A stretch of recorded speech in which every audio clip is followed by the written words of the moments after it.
Hello and welcome to the Lift Up Journeys podcast. My name is Katie and I am one of the founding members of Lift Up Women in Life Sciences, a community created to connect, champion and inspire women from academia through to C-suite across the life sciences industry. I'm looking forward to sharing with you an inspiring collection of career stories from a group of wonderful women who work in leadership positions across the life sciences industry. I hope by listening to these stories, you will feel inspired in your own career and gain the skills, confidence, and knowledge you need to climb the career ladder and break through the glass ceiling. Hello, and welcome back to another episode of Lift Up Journeys. Today, I'm joined by the wonderful Jennifer Chadwick. As an introduction, Dr. Jennifer has 20 years experience leading teams in discovery, research and development of biologic therapeutics and is recognised for her expertise in analytical development, formulation and stability of biotherapeutic drugs. Through her executive and scientific expertise in the industry, tenure as Professor of Pharmaceutical Chemistry, consultancy to the pharma biotech industries, and leadership roles in early stage biotech companies. She's led numerous programs involving diverse therapeutic modalities, both in her own labs and in collaboration with many biotech and pharma partners on projects spanning all stages of R&D. She's noted for her commitment to innovation, scientific mentoring, and for providing strategic leadership to her teams, clients, and entrepreneurs in their efforts to translate scientific research and commercialize emerging technologies. She also continues to publish and maintain her long-standing role on the editorial advisory board of Journal of Pharmaceutical Sciences. Jen formerly served as CSO, so Chief Scientific Officer of Protogene, a multinational CRO focused on analytical development support for complex biologics and gene therapy products. She recently stepped out on her own as an advisor and is supporting a portfolio of early stage technology entrepreneurs by providing market fit analysis and strategic guidance for early stage commercial development. Sounds like a real whirlwind of a journey for you there, Jen. How does that sound hearing that all back to you? It does sound like a journey. Yeah, a lot of steps along that path that you described, and fortunately, a really interesting and fun journey. Fantastic. Well, thank you so much for giving us the opportunity to discuss with you today. Would be wonderful if we could maybe start at the beginning of your career journey. So, where did your love of science begin? Was it something you were passionate about when you were at school, or? Yeah, I mean, I think you develop passion sort of inherently, but over time. And I would say, like, my earliest memory of getting excited about something in science was when I was in probably my freshman year of high school, and I had this biology professor who was kind of quirky and, like, you just paid attention to him because he was kind of like fun and odd at the same time. And I remember him bringing in Science magazine, and on the front cover was a plant that had been transgenically altered to glow in the dark using fluorescein. And I may be wrong about the fluorescein. I probably should go look at the article years and years ago. But it was really cool because it was the beginning of the molecular biology era where we had the ability to take a gene and put it into another species.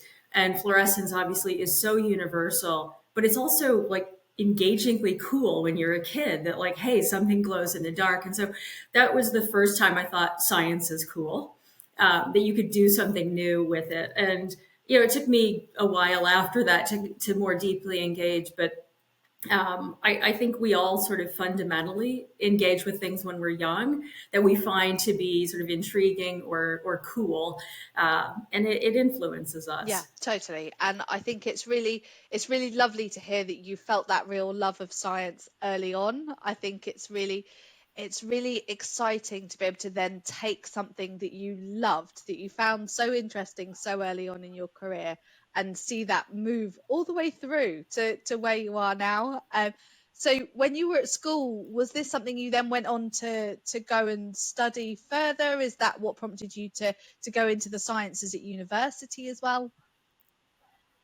Yeah, so I was not that focused at a young Yeah. age.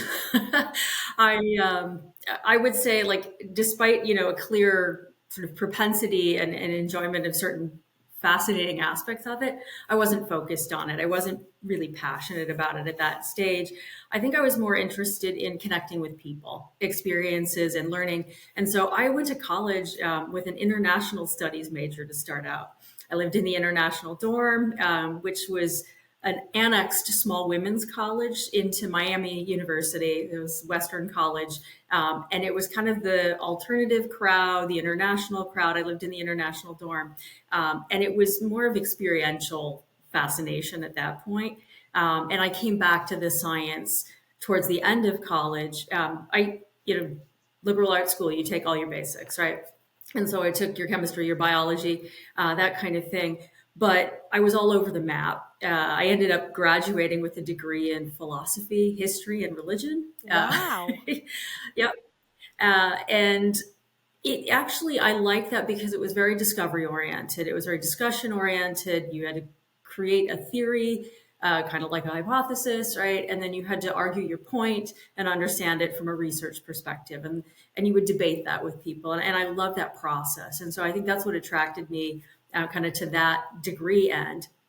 But at the same time, personally, I actually was very ill in college with something that was not diagnosed. And I would just have these cyclic symptoms and um, rather significant side effects of whatever it was that slowed me down in substantial ways. And I had to take time off from college because of it. So a lot of practitioners and never really got an accurate diagnosis, and it seemed to evolve over time to go away. But it really kick-started in me an understanding of the medical system because I grew up in a more professional exposure where people were, doctors, lawyers, accountants, right? It was very, you fit into a particular box, and I never did.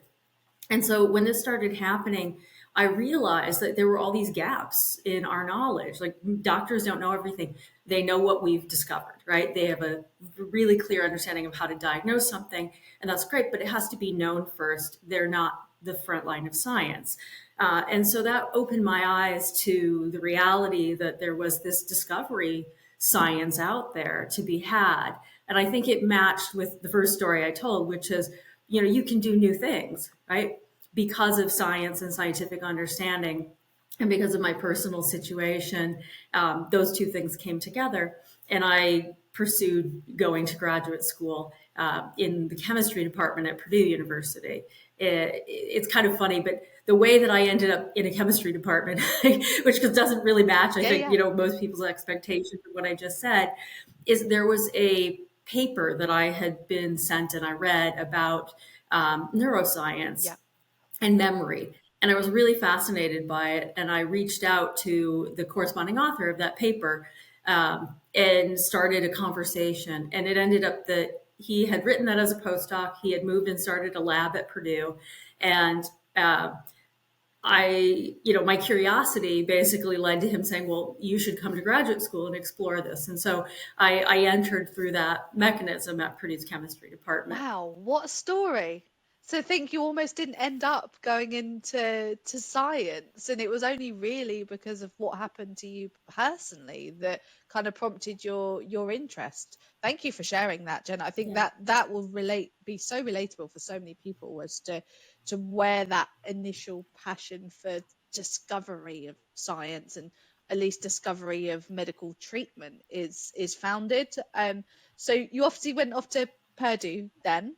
Tell us a little bit about what you learned Mhm. when you were there. What were you studying? Yeah, so I was in the chemistry department there, and truth be told, coming from a completely separate degree, I had gaps and deficiencies. And um, one of the advantages of programs that have really large undergraduate populations is they have a need for TAs, Yeah. right? You get 1,000 students or so who have to go through basic, chemistry and organic chemistry, and you need TAs. And so they're willing to sometimes take people on who, meet the base criteria and give them a chance. And so I was really grateful, one, for that opportunity to be able to earn my way right from there. So, I was a TA. I had a couple of interesting TA assignments. One was to work with two blind students who were taking organic chemistry. That was my first TA-ship. And so it was a creative exercise. And I worked with someone who had a blind family member and was really dedicated to doing this. And we worked to basically create a braille version of reaction chemistry on paper that they could read and follow the reaction schemes. And I think it wasn't the only effort ongoing, but it was the one that we were working on with these students at Purdue. And it was really intriguing. One, it was also inspiring because you think of somebody who can't see loving organic chemistry and wanting to pursue that. Talk about like dedication and a challenge to meet, Yeah. right? So it was very inspiring to work with those two students. Yeah, I can imagine. I mean, that must have been such an eye-opener for you personally to be able to see that there are students who maybe do struggle to learn and study the areas that they really want to be in. And it must have been really rewarding for you to be able to then play such a part in their journey. Yeah, it was, but I think they deserve the credit there more than than we did, right? Yeah, totally, totally. Wow. Okay, Yeah, fantastic. And where did you go from here? but What was next? yeah, so I think the first couple of years were earning in, and then from there I realized that it was a process more than anything. You do the work, you figure out what you need to know, and you move to the next step. And so, I mean, I loved it from there. I worked in a solution NMR lab, looking at protein structure, looking at protein dynamics, and looking at interactions between various molecules with this one molecule of focus. And it was just a great fit. It was a lot of different possibilities that you could bring in to answer a question, to solve a problem, to understand something. And I really enjoyed that. And so that was the beginning of me actually knowing that I had a Yeah, passion for this direction. And at the time, we were working on HIV related work. And so I'm always kind of keeping, an ear on that. And then I did my oral exam in signaling, right? So understanding signaling pathways related to, cancer and basal cell function. And that actually tripped a new trigger for me. Combining those things was something that I sort of did in the next yeah, step, right? Looking at careful interactions, understanding a molecule and its propensity to interface with other molecules, and even things like the conditions of that system that influence how that happens or doesn't happen. And that carried me into my postdoc, where I learned a whole new skill set of what we call biophysics. So biophysical tools for analyzing proteins. wow. Okay, so that's And that's your so postdoc journey right there. Wow, fantastic. Great. And how many years were you studying your postdoc then? What did that part of your life look like? Yeah, so my postdoc, so I moved across campus. So I was at Purdue for a long time, which isn't typical.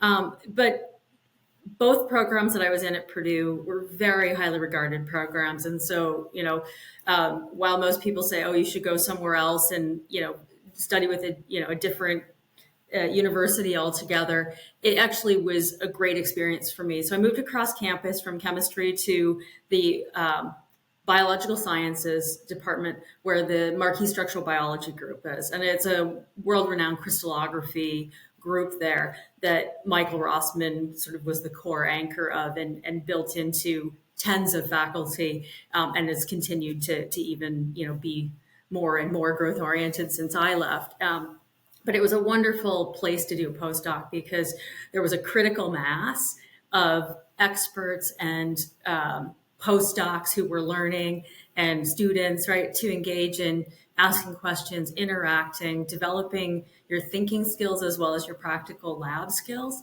And I very much enjoyed that. So the joke was I couldn't crystallize anything in a crystallography group. So I went there to learn crystallography, could not get anything in my own research to crystallize. And so went on a quest of kind of trying to understand why that was. As a sidebar, it wasn't the research itself anymore. But, in so doing that, I learned all these other skills that go around the actual structure. I think that was highly beneficial because the structure is just a starting place, right? And understanding the movements, the fluctuations, the propensities, the way conditions influence a molecule all has bearing on what it's doing and how it's doing it. And so it was a great comprehensive tool set to bring to bear. And it also set me up very, very nicely for the professorship that I took as a next step, where the tool set in academic science was great, right? But when I was interviewing, the job that I took was with the University of Kansas in the Department of Pharmaceutical Chemistry. And they had a very particular focus that the department was founded on and grew its reputation on, which is around formulation and stability. Okay. And that is an incredibly important aspect of pharmaceutical development because you can have an active ingredient, but if you can't formulate it for stability, you can't make it a product. And if you can't control the properties of it, which formulation does, you can't meet the criteria for a product either, right? So formulation was central in small molecules for decades, right? And we were just transitioning to thinking about formulation as an industry. It's not that it hadn't been done, because it had been done and done well in certain places, like Genentech, right? Early innovator. But it was becoming more common, right? Biologics were becoming a normal part of the pipeline and growing, and many, many innovators were now working with them. And stability and formulation of biologics had sort of taken its next place up, right? As a continuation of the small molecule formulation. So the department was hiring people with skill sets that were relevant to doing that. And so it was a great fit for me because I brought a broad set of analytical tools and thinking and understanding about structure, dynamics, binding interactions, all of those things that are a basis for understanding stability and formulation. And I went into a department where there were experts around me who had been thinking about this for a very long time and had that conversation starting, right, about how do you do this for biologics? And so it was a wonderful fit because, had enough experience of my own and understanding to bring to bear, but it was also interesting because there were unanswered questions. There was a lot to learn. There were new ways to go about doing things. And it was a new process of, discovery and application for understanding something that actually is really, really meaningful to the general population. And as you said, it's that discovery science, isn't it? It's being in something that's completely new, which is obviously something you found exciting at different points in your career, which is really wonderful to hear. But obviously the journey going into being a professor officially must have been something completely new, maybe, for you. Had you ever thought about being a professor before? It's funny you would ask that, actually. I did not want to stay in Yeah. academia.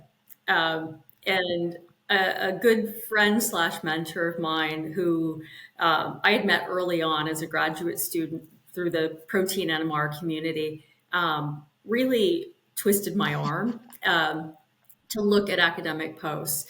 I was looking really broadly. I was looking at, IP and technology review for investment and industry and everything else. And I really wasn't going that path. And he convinced me to take a few interviews and take a look.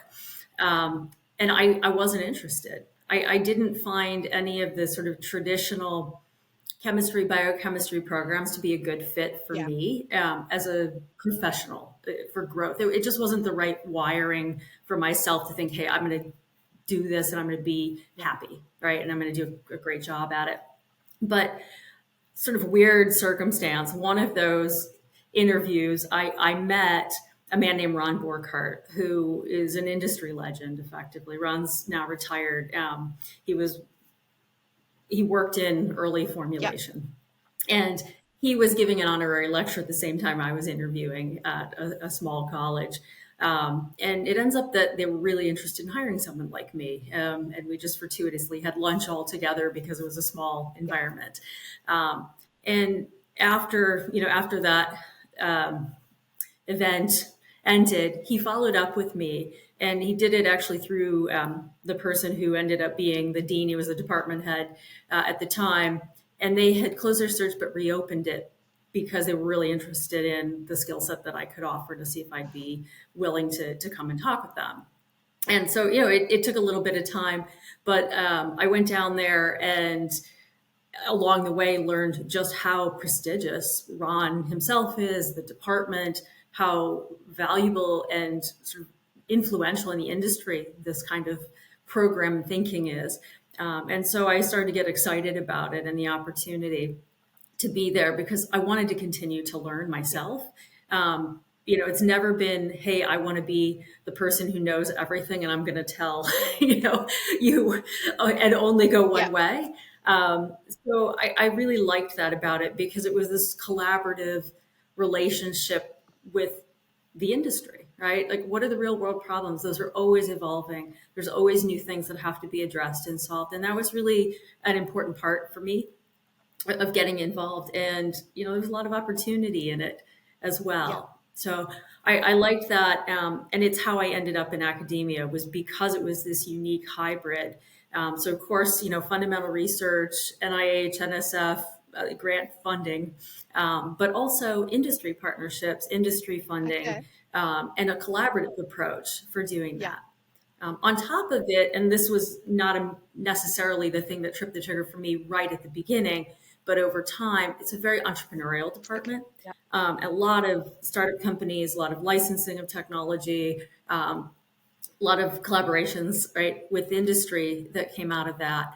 And so it was a ripe environment Yeah. for being able to learn about entrepreneurism and to put things Yeah. together.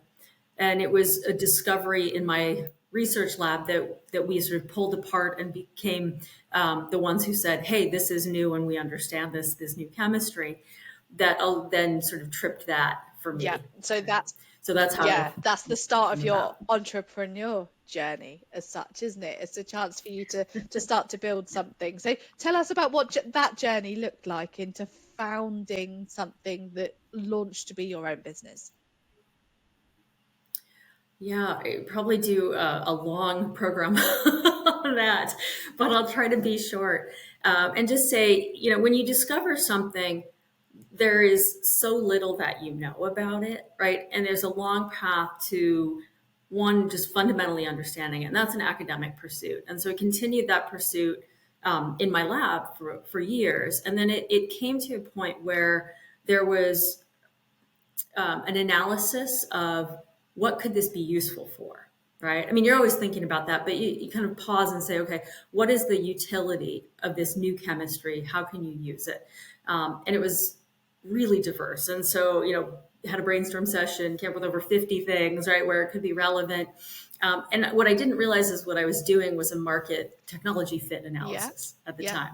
I wasn't doing it alone, getting help and things. But as I was doing that, realized that there was a great fit for biotechnology in targeted therapy.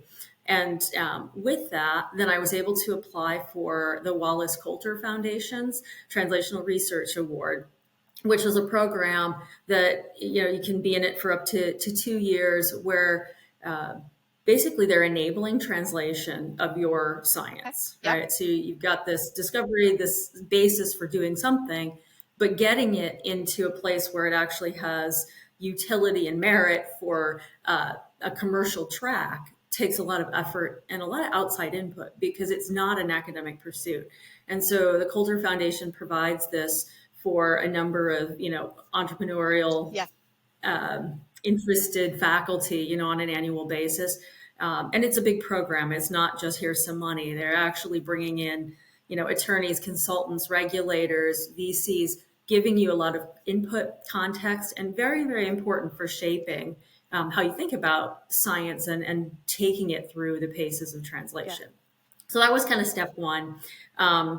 Obviously, founded a company around it, and a lot of learning about what is sort of the academic piece of the pie and what is the translational piece of the pie. Learning how to wear multiple hats, cut yourself off at one point, put your next hat on, right, and pursue a different angle. Yeah. It's a big learning, isn't it? It's a big learning going from academia into industry on its own, let alone you doing it and building your own company in industry. I love the analogy of wearing a lot of hats because I think a lot of people will resonate with that. I think you have to think so much outside of the box, don't you, when you're trying to build a company at the very least, or build a business around something that you've discovered. But a fascinating journey for you. Talk us through how that evolved. Yeah, I was going to say, I think the most important thing was to recognize you're not going to do it by yourself, Yes. Yeah. right? And for me, the positioning that I had being in that particular department, and the connectivity I had to industry was essential.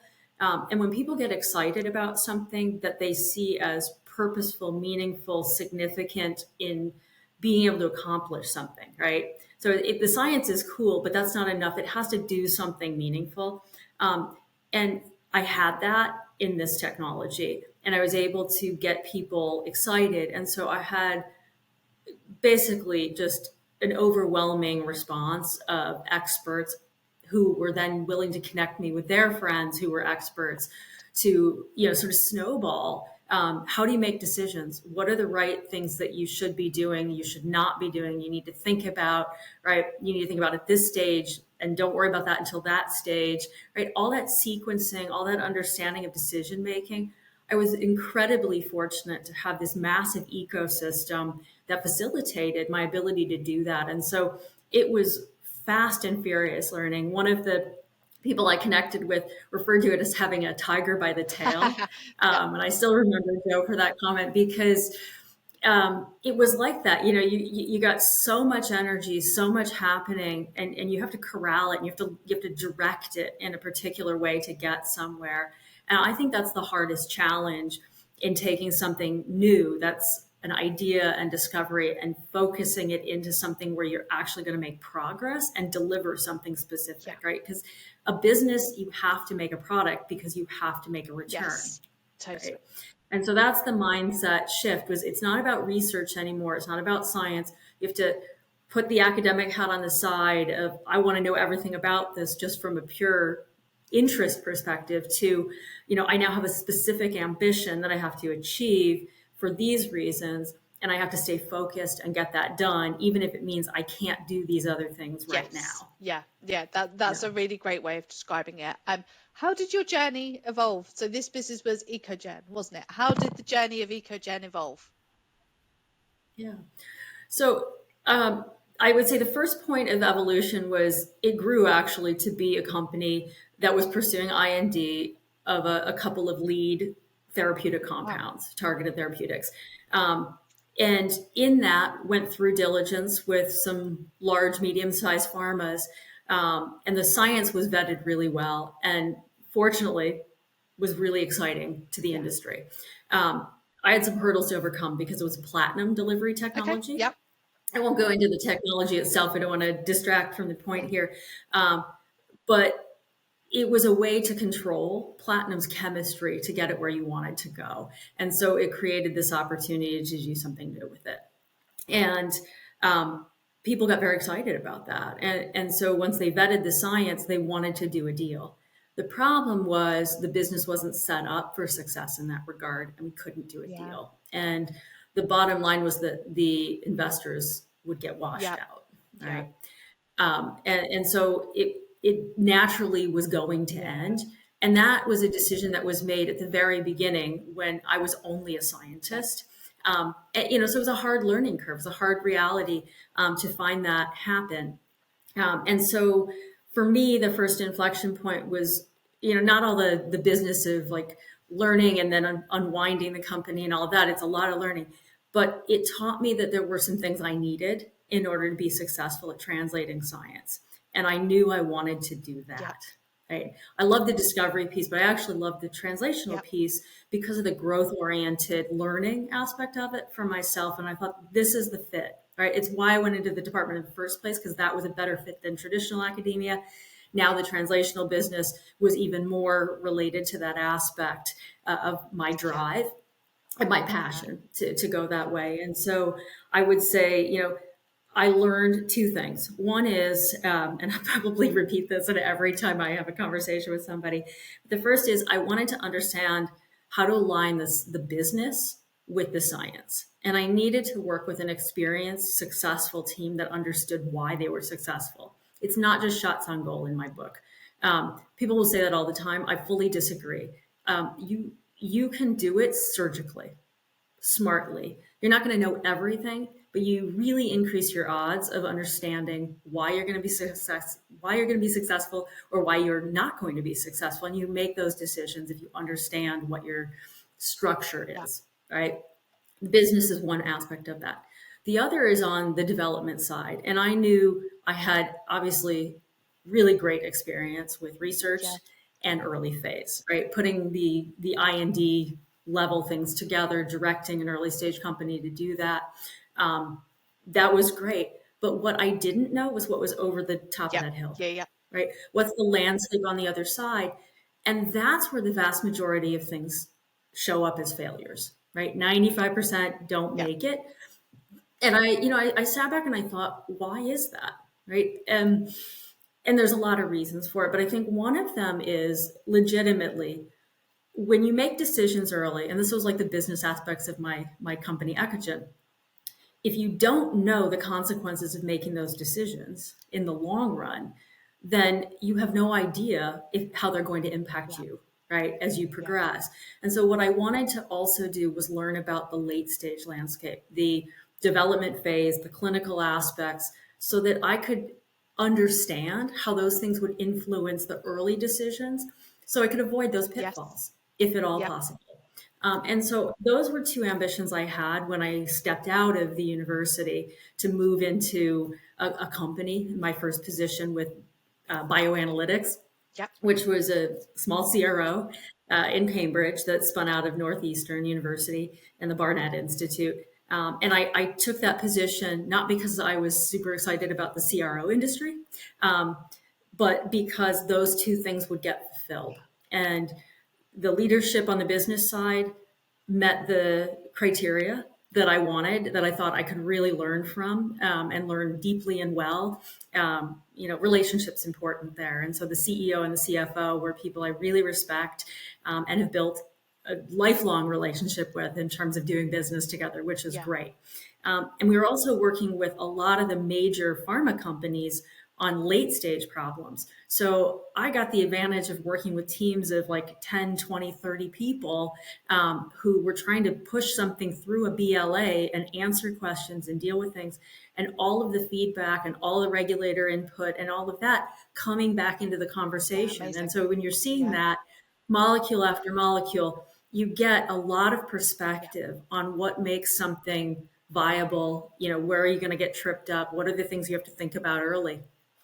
And so both of those things got answered really Yeah, well, that's right, from fantastic. that It's great transition. to hear that you actively sought that knowledge as well. I think that that's definitely credit to you for saying, hey, this is something that I don't understand and I want to understand it, and this is where I can go to find it out. But as you said, it's down to the people. Thanks for saying that, actually. I appreciate it because it's funny when I tell my early part of the journey, it's a lot of like happenstance, Yes. right? Like I got lucky, I got opportunity and that kind of thing. This was probably the first point where I sat back and actually made a mature decision about what do I need to grow as a Yeah, professional. yeah, So and it's full credit to you, Jen. It really is, because being able to learn something that you hadn't had exposure to has obviously now stood you in great stead, because you've got way more late stage commercial knowledge of how to be able to help a business to develop. How many years were you in with the team? I think you said it was bioanalytics, wasn't it? How many years did you work? yeah, so in total it was about seven and Oh, a half. lovely. I started with bioanalytics, and bioanalytics grew tremendously and met an industry need, and you could see that in the revenue that occurred as a result. And then we went through a first M&A, Yep, and then we went through a second M&A where a PE group, so private yep. equity, acquired us along with actually another player to merge three entities together into the company that's now called Oh, Protogene. wow. And Okay. so it was a series of progressions. And part of the reason to stay was the learning of those next level business aspects, Yeah. right? Of what happens when you're driving into an acquisition Yep. or a merger, and what is the implication of actually conducting that at, a first and a second Yeah. level, right? So it's different when you're seeking, like early stage investment, and you're getting, one, two, $4 million, $5 million, right, to seed something. It's different, and the expectations are really different for what you're bringing in and what you're going to accomplish when you go to, 30 million and 100 million kinds of Yeah. investments. And so those were really interesting growth opportunities for me to sit back, not really sit back, but listen, engage, and learn again at kind of the next level Definitely. up. And your career in the time you were there obviously progressed really well, didn't it? And obviously your last role with Protogene, you were the chief scientific officer for them. So you definitely progressed in your time there. Tell us a little bit about how your role evolved within that business. Yeah, actually, I find that to be kind of interesting and satisfying from my own perspective. When I came in, a bit of chance was taken on me, right? Like you're taking an academic and you put him in the business world. And I always appreciate my boss, the CEO, Kurt Poss, for, kind of taking the leap with me and bringing me on. And I worked directly for him in the beginning in a very strategic role, not an operational role, strategic role. And I worked with him and the CFO and the board often to be able to say, kind of, what's the market landscape? What's next for us? So we're doing this. Where's the need? Right. And that was my first real act of kind of technology market fit analysis. And when you do that, I think it's natural to say, here's what I know and here's where I want to go. Right. And so there was a huge need in formulation, and analytical tools are really important to formulation. And so you could make an argument that, hey, formulation was the next big thing. But when you dig into the analysis of what it would take to use your team to grow that business, for me, it became this is actually not a good idea because we'd really have to do kind of another Yeah. startup, right? Within the structure. So it'd be two separate entities. It's not a synergistic add or leveraging of what you already have in the best way possible. And it ended up that the AAV field in gene therapy was just starting to come about. Luxturna had not crossed the finish line yet. We were looking at, what are people doing in this space? And these are really complex biologic products. There's a large protein capsid, right?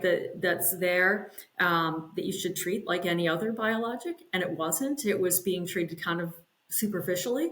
And then you obviously had the gene component, and it too was being treated rather superficially. And so you look at it and you think, wow, the level of analysis being performed on this really complex product is not comparable to all the other biologic products that we have. And so for us, we saw this as an opening where we had a skill set, we had the tools, we had the people, and the ability to say, we can do this kind of analysis and it's going to be valuable because, right, we're going to provide the answers to the things that are causing you to get held up with adverse events potentially, right, that are causing you to have inconsistency in your CMC that holds up your batch.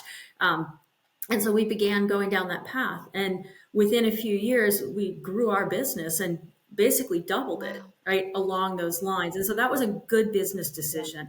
And I think because of the context of the conversation, the expertise, and the team, we went down the right path. And it's why we were able to get to a point where we were a good acquisition and merger, partner and target in that. Yeah, wow. It's a lot of experience to be able to learn in the time that you're there, isn't it? It's a lot to be able to take in, and I guess that's why we Yeah. were also so keen to share your story today, Jen, because I think you've experienced so much. One thing I did want to pick up on with you is for any of our listeners who are maybe working in an early stage environment.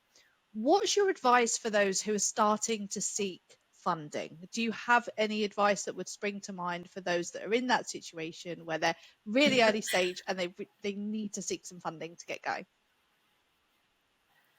Yeah, I mean, I think there's a fair amount of nuance to the right approach for an individual team. But, sort of to try to generalize a bit, I would say be as focused as you can, right? Even if you don't know, hey, maybe this one is better or that one might hold promise, the best thing you can do is make a decision and focus your efforts in a linear path to something that you really believe is worth doing. That's how you get investors interested. You can call it the lure, right? Whatever, the hook. But people need to care about what they're doing and why they're doing it. I think if you ask any VC, most of them say they invest emotionally, right?